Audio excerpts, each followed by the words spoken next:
আসসালামু আলাইকুম, সবাই কেমন আছো? আশা করি যে যেখানে আছো ভালো আছো, সুস্থ আছো।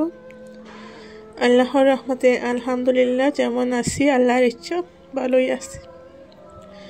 তো আজকের ব্লগটা একেবারে অন্যরকম।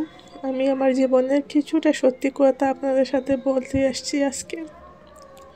হয়তো কারো ভালো লাগবে, কারো খারাপ লাগবে, কিন্তু মানুষের মন তো, মানুষ যেদিকে নেবে সেই দিকে যাবে, তাতে কোনো কিছু বলার নেই।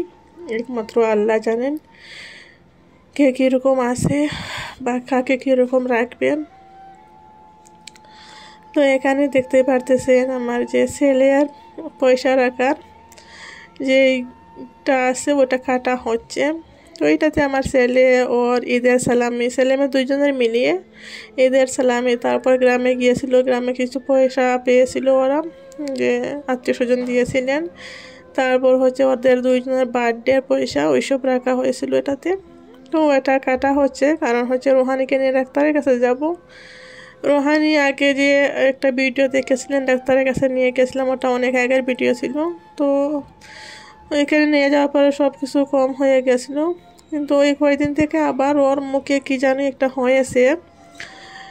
মুখের ভিতরে এত বড় বড় জখম দেখা যাচ্ছে, কিছুই খেতে পারতেছে না, পানিও আর কি খেতে পারতেছে না। পানিগুলা গিলার সময় অনেক ব্যথা করে, মনে হয় কান্নাকাটি করে। তাহলে আপনারাই বুঝতে পারবেন যে পানি, একটা মেয়ে বাচ্চা পানি খেতে পারতেছে না, তাহলে ভাত বা ওইসব কীভাবে খাবে। আমি পাতলা খিচুড়ি বানিয়ে, তারপরে পায়েস বানিয়ে, অনেক কিছু বানিয়ে টানিয়ে চেষ্টা করি আর কি, খেতে পারে না, তারপরে মন মানে না, চেষ্টা করি কিন্তু পারতেছে না খেতে। তো ওইটার জন্য ডাক্তার দেখিয়েছি, একবার দেখানোর পরও কম হয়নি। তো ভাবলাম আরেকবার ডাক্তারকে গিয়ে জানাই যে এরকম মেয়েটার তো কম হচ্ছে না, কী করব। তো পরে আরেকবার যাওয়ার জন্য রেহানিকে রেডি করছি, পরে দেখি পয়সাই নেই। তো তারপর আর কি করব, যে এই রেহানের পয়সা রাখার ওইটা কেটে ওইটা থেকে পয়সা বের করে নিয়ে যাব।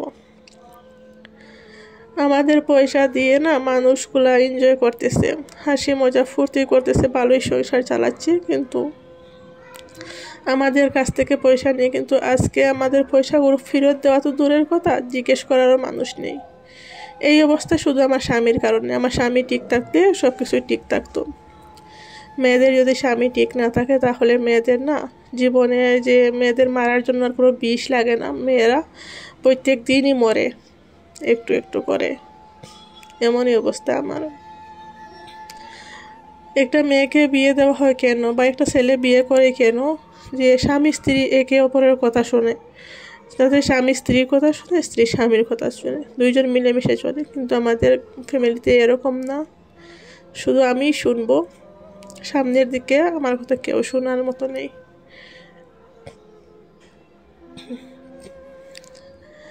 আমাদের যা কিছু ইনকাম হয়, সে কিছু দিয়ে আমরা কোনোরকমভাবে চলে ফিরে যাই, আমরা কোনোরকমভাবে একটু করে চলি, কোনো সমস্যা হয় না।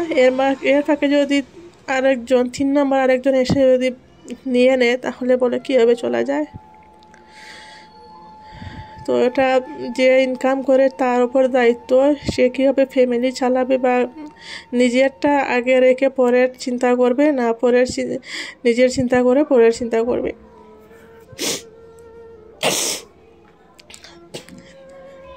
নিজের দিক না দেখে অন্যকে দেবে বলে দিয়ে দিলে, পরে যদি আবার সেইগুলো ফেরত না পায়, তাহলে কীরকম হয়। নিজের ফ্যামিলির চিন্তা নেই, আর অন্যদের চিন্তায় দিন রাত ঘুরে বেড়ায়।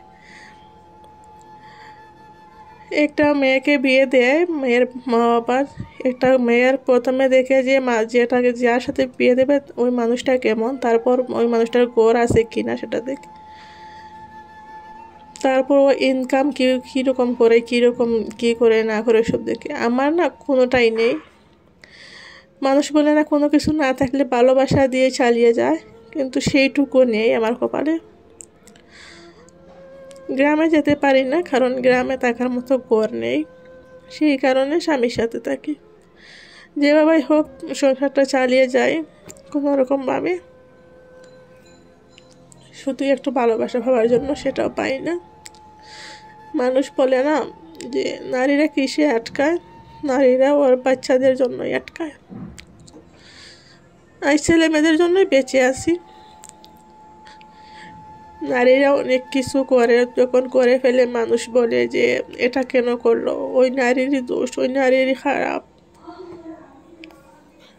বা মরে গেলে মানুষ বলে কেন মরলো, মরাটাই কি ওর লাস্ট ডিসিশন ছিল, মরাটাই কি ওর শেষ ছিল, এরকম বলে। কিন্তু যে মরে বা যে কোনো কিছু করে সে বুঝে কিসের জন্য করেছে। মানুষ তো আছেই বলার। তুমি যখন এগুলো প্রতিবাদ করবে না, তখন কুকুরের মতো কিছু মানুষ এসে গেউ গেউ করবে। কিন্তু তুমি মরে আসো না বেঁচে আসো, সেটা জিজ্ঞেস করার জন্য মানুষ পাবে না।